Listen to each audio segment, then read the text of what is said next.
नमस्कार साथियों, आइए सुनते हैं विभूति भूषण बंदोपाध्याय द्वारा लिखित कहानी हल्दी का शगुन। सावन का महीना था। वर्षा थमने का नाम ही नहीं ले रही थी। हाँ, यह जरूर हुआ कि इससे आसमान साफ होता जा रहा था। खेतों में धान खूब काले पड़ते जा रहे थे। अधिकांश खेतों में धानों की बालें दिखाई देने लगी थी। पुंटी ने सवेरे उठते ही चारों तरफ बड़े गौर से देखा। सारी दिशाएं मेघों से ढकी हुई थी। आज पुंटी के मन में एक विचित्र प्रकार की अनुभूति हो रही थी। उसे आनंद भी कहा जा सकता है और एक दबा हुआ विषाद भी। यह भाव सचमुच में क्या था, इसे वह ना तो खुद समझ पा रही थी और ना समझा पा रही थी। आज उसकी हल्दी चढ़ने की लगन है। यह दिन उसके 12 वर्ष के छोटे से जीवन में पहली बार आया है। सवेरे उठते ही उसकी ताई ने हिदायत देते हुए कहा, अरे पुंटी, वर्षा में भीगते हुए कहीं निकल मत जाना। ये 3 दिन किसी तरह भले भले कट जाए तो चैन की सांस लूं। आज कौन सा दिन है? शायद मंगलवार है। शनिवार को तो विवाह ही होगा। पुंटी के मन में सचमुच में कैसा तो हो रहा था। आनंद की एक लहर उठकर उसके गले तक आकर रुक गई। उसका विवाह कहीं बहुत दूर नहीं हो रहा था, इसी गांव में, एक तरह से इसी मोहल्ले में ही। ब्राह्मणों का एक परिवार कुछ वर्ष वे दूसरी जगह से आकर इसी गांव में बस गया था। 2 कच्चे बड़े बड़े कमरे बना लिए हैं, एक रसोई घर है। अभी तक वह अपनी सहेलियों के साथ उस घर में बेर तोड़ने जाती रही है। सत्यनारायण का प्रसाद लेने भी कई बार गई है। जब मोहल्ले के आखिरी छोर पर घने जंगल को काटकर उस परिवार के मुखिया ने घर तैयार किया, घाट जाते मार्ग में एकदम दाहिनी ओर, तब उसने कई बार सोचा, ऐसे घने जंगल में घर बनाकर रहने की आफत पता नहीं किस पर आन पड़ी है। कौन जानता था वही घर 1 वर्ष भी नहीं बीता उसकी ससुराल हो जाएगा। कितने आश्चर्य और विस्मय की बात है। सोचकर अवाक हो जाना पड़ता है। यद्यपि उसी के छोटे से जीवन में ऐसा महाआश्चर्यपूर्ण व्यापार संभव हुआ है। जब भी वह यह बात सोचती है, मन के साथ वह भी पता नहीं कहाँ पहुँच जाती है। उस भद्र पुरुष के एक यही लड़का है, नाम है सुबोध। उसी के साथ उसका विवाह तय हुआ है। सुबोध को विवाह संबंध तय होने के पहले उस घर में कई बार आते जाते देखा है। खूब गोरा, लंबा चेहरा। इस बार मैट्रिक की परीक्षा दी है। अभी भी परीक्षा फल निकला नहीं है। पहले चर्चा चलने पर सुबोध का चेहरा पुंटी उतना पसंद नहीं करती थी। पुंटी के दादा के साथ जितनी बार सुबोध उसके घर आया है, पुंटी सोचती थी, देखो ना कैसा घोड़े जैसा लंबा मुख है। किंतु आजकल तो सुबोध का मुख जरा भी घोड़े जैसा नहीं लगता है। लगता है उसका चेहरा सुंदर है। गांव के लड़कों में ऐसी आंखें, ऐसा रंग, चेहरे की ऐसी गड़न किसकी है। राय घर की पांची उस दिन उससे कह रही थी, आखिर तेरे भाग्य में वही बधा था। पुंटी उसे मारने दौड़ी थी। पुंटी के बाबा बखार के दार पर खड़े उसमें धान रखवाने का इंतजाम कर रहे थे। वे बहुत अच्छे किसान गृहस्थ थे। पुंटी के घर में धान के 4 बड़े बड़े कुठला है, एक बखार है। बखार की तुलना में कुठला छोटे होते हैं। कुठलों में 3-4 बीसी धान आ पाते हैं और एक बखार में 1 पौटी अर्थात 16 बीसी धान आ जाते हैं। उसके यहाँ एक बखार धान है। सारे कुठले भी उसके भरे हुए हैं। इस मोहल्ले के हरी काका कलकत्ते में नौकरी करते हैं। वे बीच बीच में गांव आते रहते हैं। पुंटी के बाबा से चर्चा करते थे, और क्या राय महाशय, इस बाजार में तो आप ही राजा हैं। घर में बखार भर धान रखे हुए हैं, आपसे कौन मोर्चा ले सकता है। कलकत्ते में क्यू में खड़े होकर एक सेर चावल लेना पड़ता है, और आप? पुंटी ने प्रश्न किया। किसे खड़े होकर चावल लेना पड़ता है बाबा? हरि काका किसकी चर्चा कर रहे थे? कौन जाने किसको खड़े होकर चावल लेना पड़ता है। तू जा अपना काम कर। मैं अपना काम कर रहा हूँ, बस खत्म ही हुआ। लगता है तुम उनकी बात का अर्थ नहीं समझ सकी हो। क्यों न बाबा? बिना जाने भी तो एक पैर पर खड़े खड़े इसी बाजार में सारे चावल बेच दिए। बेटी, कलकत्ते में तो एक सेर चावल के लिए कहीं कहीं 4 घंटा खड़े रहना पड़ता है, किंतु जिस घर में तेरा विवाह हो रहा है उसकी हालत इतनी अच्छी नहीं है। सुबोध यदि पास हो जाता है तो हरि काका ने विश्वास दिलाया है कि कलकत्ते में उसे अपने ऑफिस में नौकरी दिलवा देंगे। अपने बाबा की बातें सुनकर पुंटी सोचने लगी, ऐसा है तो क्या उसे भी कलकत्ते जाकर किसी किराए के मकान में रहना होगा और कहीं लाइन में खड़े होकर रोज एक सेर चावल लाकर रांधना होगा। इससे तो उसे बड़ी तकलीफ होगी। फिर अर्थात यदि सुबोध उसके साथ रहता है तब तो वह सभी तरह की तकलीफें सहने को तैयार है। उसकी ताई बोली, अरे पुंटी, आज कहीं चली ना जाना। उस घर से नाइन हल्दी तेल लेकर आ रही होगी, वही हल्दी लगाकर आज तुझे नहाना होगा। इसी वक्त साधन माझी भीगते भीगते दालान में आकर खड़ा हो गया। हाथ जोड़कर सिर झुकाता हुआ बोला, सवेरे सवेरे पाए लागू महाराज। पुंटी के बाबा बोले, अरे साधन, तुम्हें तो मैंने एक बार बुलवाया भी था। मुझे मछलियों की जरूरत इसी शनिवार को पड़ेगी। पता नहीं क्यों पुंटी का दिल धड़कने लगा। इसी शनिवार को? तो फिर इसी शनिवार को उसका विवाह हो जाएगा। साधन बोला, हैं? हाँ, मछलियों का तो बड़ा हड़कंप मचा हुआ है। तालाब में मछलियां हैं भी। डूमो बांध की सारी मछलियां तो कलकत्ते जा रही हैं। 82 रुपया मन का भाव है। इतनी ऊंची दर तो मैंने किसी जन्म में नहीं सुनी। 1 सेर 1.5 सेर रोहू मछली तक में पड़ता पड़ नहीं रहा है। झील में जाल डाला था, एक दिन 11.5 सेर की सिर्फ एक मछली फंसी। पुंटी के बाबा विस्मय भरे सुर में बोले, 11.5 सेर की गजाट, यह तो कभी सुना ही नहीं था। दुश्मन जैसी भयंकर गजाड़ राय मशाय। मछली का इतना ऊंचा भाव है कि गजाड़ जैसी मछली ही 10 आना सेर बिक रही है। पुंटी फिर वहां खड़ी न रह सकी। मां को ऐसी विचित्र खबर देने दौड़ी गई घर के भीतर। तब तक वर्षा थोड़ी रुक गई थी। वह सोचने लगी, कहीं थोड़ा निकल पाती तो कितना अच्छा रहता। उसके जीवन में ऐसी विचित्र घटनाएं घटती जा रही थीं कि ये बातें खुशी खुशी किसी से कही नहीं जा सकती थी। अगर कहा जाए तो लोग बेहया कहेंगे, निंदा करेंगे। सिर्फ अपनी हमउम्र पांची और शांति मछुआरन की लड़की टूनी से कही जा सकती थी। एक आश्चर्यजनक घटना और थी। उससे लगभग 7 वर्ष बड़ी लतिका दीदी का विवाह अभी भी नहीं हुआ था। यद्यपि लतिका दीदी को सभी लोग सुंदर कहते थे। लतिका दी के पिता की हालत भी अच्छी थी। वे पढ़ना लिखना जानती हैं, गाती भी अच्छा हैं।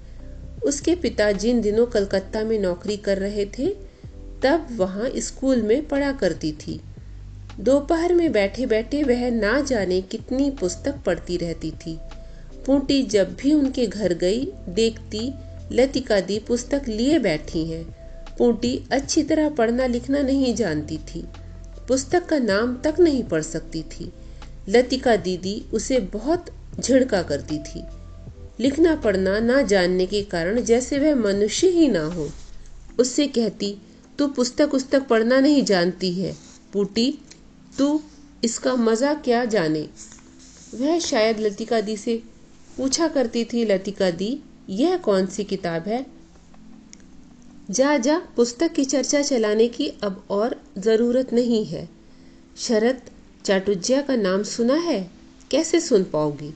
तुम लोग तो सिर्फ यह जानती हो कि ढेकी से धान कैसे कूटा जाता है। वही करना जाकर इधर क्यों आई?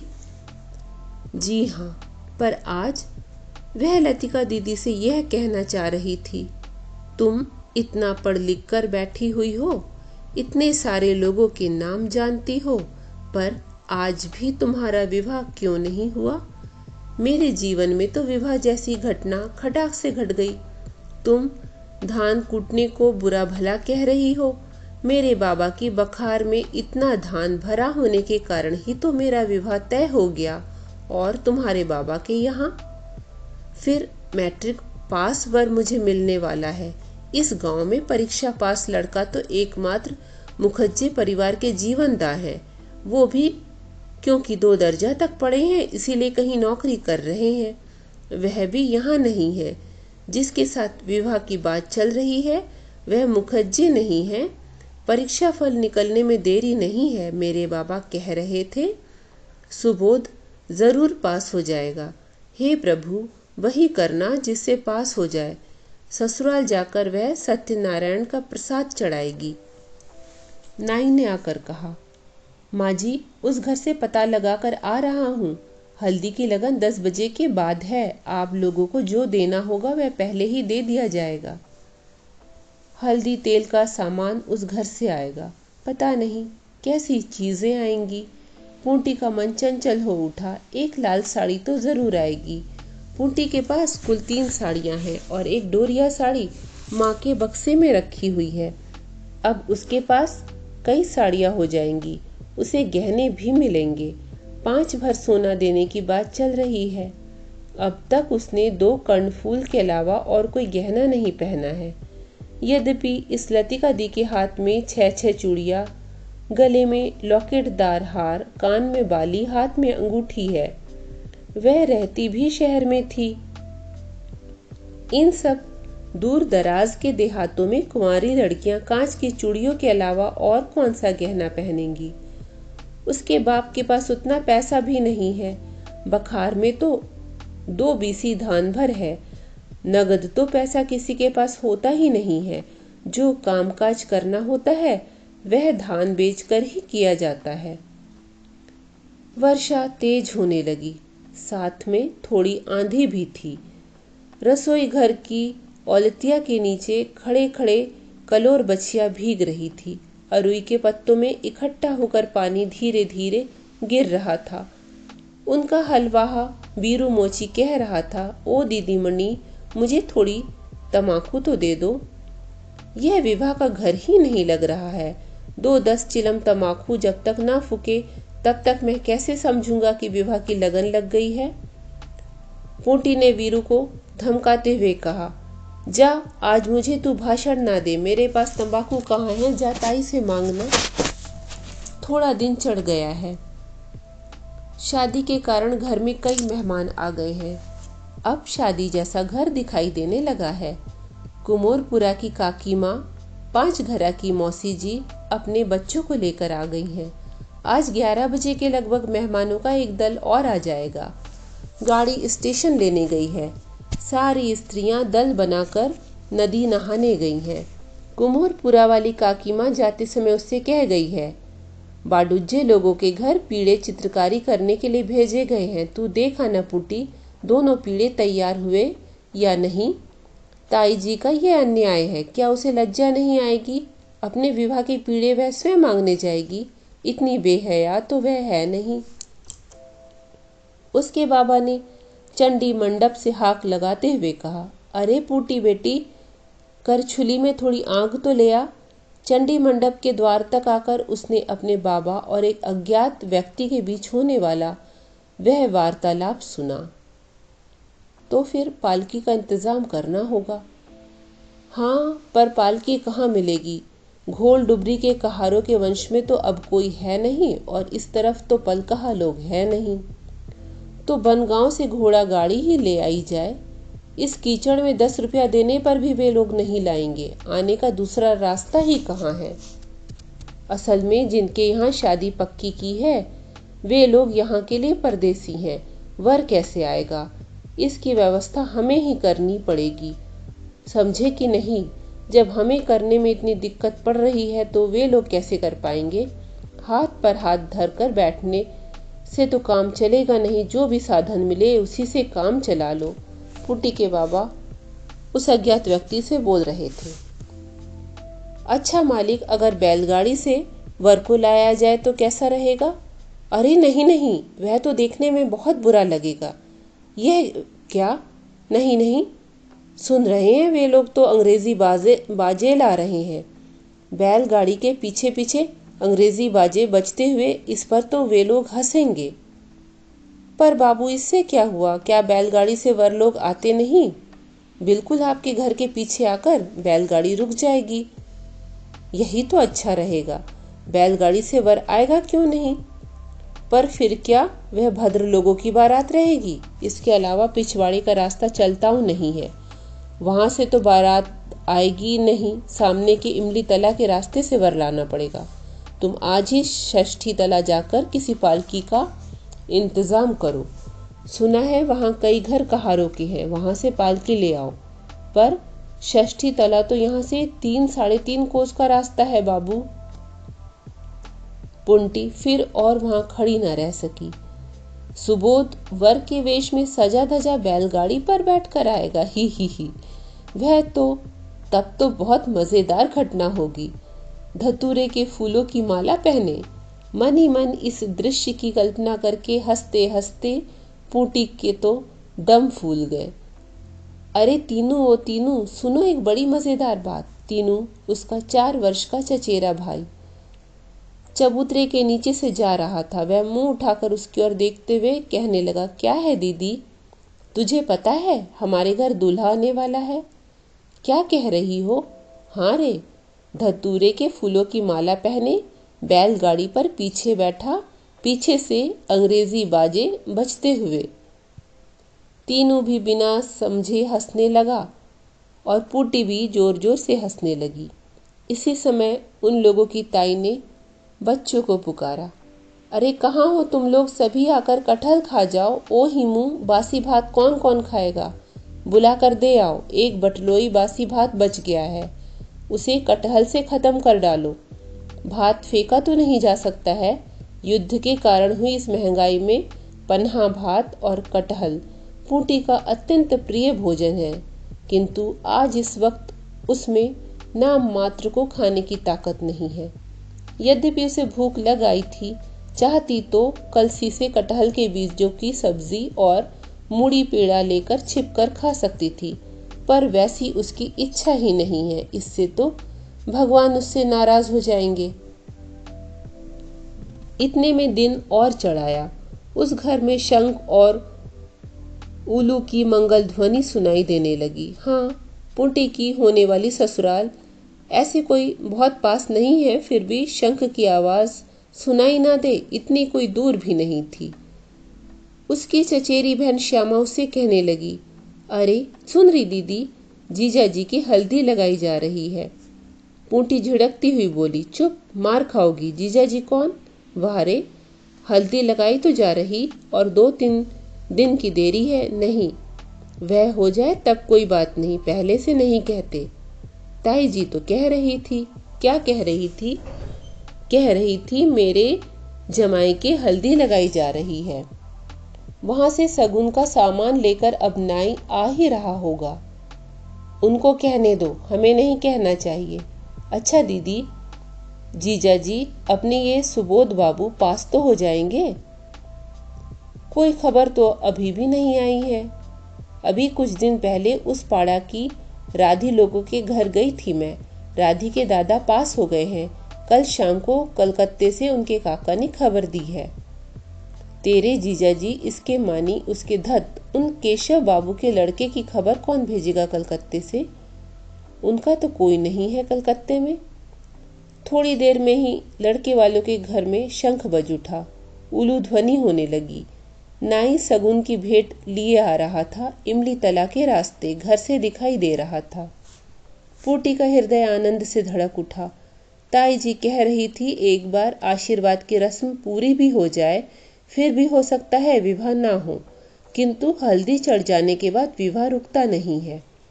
तो इस बार उसके जीवन में वही घटना घट गई। कोई और बाधा खड़ी न कर पाएगा। गांव में कितनी तरह की बाधाएं खड़ी करने वाले लोग हैं। उसके विवाह में भी रुकावटें डाली गई थी। कहते थे ये लड़की का रंग काला है, चेहरे की बनावट और आंखें अच्छी नहीं है, लिखना पढ़ना नहीं जानती है, और भी तरह तरह की बातें। छी छी, उनका नाम नहीं लिया जा सकता है। नाम तो अलग, उन बातों के बारे में सोचती भी नहीं है। उसके बाद बाकी सब घटनाएं उसकी आंखों के ही सामने स्वप्न के समान घट गई। शंख और उलू ध्वनि के बीच माँ और काकी ने उसकी देह में तेल हल्दी लगा दी। हल्दी के सगुन में आई लाल पाड़ की साड़ी, तेल और हल्दी, एक बड़ी मछली और एक हड़िया दही। उसके घर उसकी हमउम्र 3 सहेलियां खाने आई। उसे पास बिठाकर कितने जतन से मछली दही देकर माँ और ताई जी ने कितने दुलार के साथ खिलाया, कितनी मीठी मीठी बातें की। सोने के पीढ़े पर सिंदूर लगाया गया, दीप दिखाया गया, जिससे धानों की सुनी बखार आते भादों में धानों से कम आधी तो भर ही जाए। उसके बाबा ने कहा, बखार वैसे खाली ना होती। बीच में एक सरकारी झमेला खड़ा हो गया। सरकारी हुक्म आ गया, कोई भी अपनी बखार में धान जमा कर ना रख सकेगा। इसी कारण गांव के कई लोगों को कर्जे पर धान उठाना पड़ा। हल्दी तेल के सगुन पर भेंट में और भी बहुत सी चीजें आई थी। खाने पीने के बाद गांव की कुछ स्त्रियां देखने आई। उसी समय सारा सामान उसने भी देखा। पहले लज्जावश उस तरफ वह गई नहीं। सामान में एक साड़ी, एक ब्लाउज, एक साया, आलता, साबुन, आईना और सुगंधित तेल, ये सब चीजें उसकी अपनी हैं। इनमें किसी का भी हिस्सा नहीं है। वह अपनी इच्छा से इन चीजों में से किसी को कुछ दे, तभी किसी को कोई चीज मिल सकती है, नहीं तो वह अपने बक्से में सारी चीजें बंद रख सकती है। किसी को कुछ कहने का हक ही नहीं है। सारा काम संपन्न होने में 2 बज गए। पूंटी का मन छटपटा रहा था। उस मोहल्ले की लता दी, हिमी, अन्नो, राधो, उसकी हल्दी की लगन में ये कोई भी नहीं आई। इनके घर जाकर एक बार दिखा तो देना चाहिए, जिससे ये लोग समझ जाए कि हल्दी की लगन जैसी आश्चर्यजनक घटना उसके जीवन में सचमुच में घट गई है। अच्छा, अंग्रेजी बाजों के साथ जब वर उनके दरवाजे पहुंचेगा, तेतुल तला से होकर बोधन तला के पास पालकी उतारकर वर का स्वागत किया जाएगा, आतिशबाजी चलेगी, लोगों का शोरगुल होगा। ओह, उस समय की बातें तो सोची भी नहीं जा सकती। बारात देखने मोहल्ले की सारी स्त्रियां उमड़ पड़ेंगी। मुखज्जे की घरवाली उसे देखकर बोली, अरे क्या है पूटी, आना, हल्दी की लगन हो गई। आहा, अब दोनों हाथ अच्छी तरह से एक से हो गए। बैठो बैठो बेटी। थोड़ी देर में वहां लतिका भी आ गई। पूटी को देखते ही बोली, तेरी तो आज हल्दी की लगन थी, हो गई। ससुराल से क्या क्या सामान आया है? मुखज्जे की पत्नी ने कहा, बेटी लोग तुम लोग बैठो। लतिका, पूटी से जरा बातचीत तो कर, मैं चाय लेकर आती हूँ। चलो, अच्छा हुआ। आजकल लड़की ब्याहने में भी कितना कष्ट है। जो करता है वही जानता है। पड़ोस के घर की खिड़की से गांगुली लोगों की बहू ने आवाज लगाकर पूछा, कौन है? क्या पूटी है? हल्दी चढ़ गई? तो हम लोगों को बिल्कुल खबर ही नहीं दी। यही तो घर के पिछवाड़े हमारा घर है। पूटी बोली, भाभी जी तो आ क्यों नहीं गई? हम लोगों ने आने से मना किया नहीं था। शंख जब बज रहा था तभी चली आती। लतिका ने सोचा, पूटी अभी बच्ची है, उसका ऐसा जवाब देना उचित नहीं रहा। इस अवसर पर उसे इस लहजे में बात नहीं करनी चाहिए। किंतु बाद में जो कुछ घटा, उसके लिए पूटी अथवा वह दोनों में से कोई तैयार नहीं था। गांगुली लोगों की बहू ने आंख बबूला होकर कहा, क्या कहा? छोटे मुंह बड़ी बात, हमने कभी हल्दी चढ़ते देखी नहीं है। शंख में फूंक लगते ही हम लोग कुत्ते की तरह पत्तल लेकर दौड़े जाते तुम्हारे यहाँ। इतना अहंकार अच्छा नहीं है पुटी। तुम्हारे बाप के बखार भर धान हो गए ना। ऐसा विवाह क्या हमने जीवन में कभी देखा नहीं है। लड़के के ना चूल्हा है ना छप्पर, परिवार में लोग नहीं है, इसीलिए हंडी ठेलते हुए ले जा रहे थे। लड़के की शिक्षा क्या है इसे जानने को कुछ बाकी नहीं है। इस बार तो मैट्रिक में फेल हो गया है। इस पर लतिका और न रह सकी, पूछने लगी, किसने कहा छोटी भाभी? सुबोध बाबू का परीक्षा फल तो अभी आया नहीं है। क्यों नहीं निकलेगा? फेल हो गया है। इसकी चिट्ठी भी आ चुकी है। उन लोगों ने यह चिट्ठी छिपा ली है। विवाह के पहले वे लोग यह खबर जाहिर नहीं होने देना चाहते हैं। वे ही तो हाट से चिट्ठी लाए थे, पोस्ट कार्ड पर लिखा गया पत्र है। वे ही तो सांझ के बाद सुबोध के घर वह चिट्ठी दे आए हैं। मेरी आंखों में धूल झोंकना। पूटी की आंखों के आगे अंधेरा छा गया और उसमें सारा संसार लुप्त हो गया। वाचाल दर्पिता बहू के सामने वह कैसे खड़ी रहे। ऊंची आवाज सुनकर मुखज्जे की मालकिन क्या है कहती हुई दौड़ी आई। लतिका उसका हाथ पकड़कर उसे घर के अंदर ले गई। मुखज्जे की गृहिणी घर के अंदर आकर धीरे से बोली, अरे बच्ची है, बड़ी साध और खुशी के दिन उसके जीवन में जहर घोल दिया। छी छी लतिका बेटी, देखो तो ऐसा कांड। काठ की पुतली की तरह स्तंभित पुटी का हाथ पकड़कर उसी समय लतिका कहने लगी, चलो चलो पुटी, तुम्हें घर छोड़ाए। छी छी, भाभी ने भी कैसा कांड कर डाला। उन सब बातों पर ध्यान ना दो, सब झूठी बातें हैं। चल पुटी। लतिका के लहजे और उसके पीछे छिपे भाव को समझकर पुटी को लगा, लतिका दी यह बात जानती हैं। क्या पता गांव के सभी लोग यह बात जानते हो। अब तक सिर्फ वही नहीं जानती थी कि सुबोध फेल हो गया। रास्ते में चलते चलते शर्म और अपमान से बच्चे की तरह रोते रोते वह बोल पड़ी, लतिका दी, मैंने छोटी बहू से ऐसा क्या कह दिया था? क्या कुछ खराब बात कह दी थी? ये थी आज की कहानी हल्दी का शगुन। अगर प्रस्तुति पसंद आई हो तो लाइक कर दीजिएगा। चैनल पर नए हो तो सब्सक्राइब कर लीजिएगा। धन्यवाद।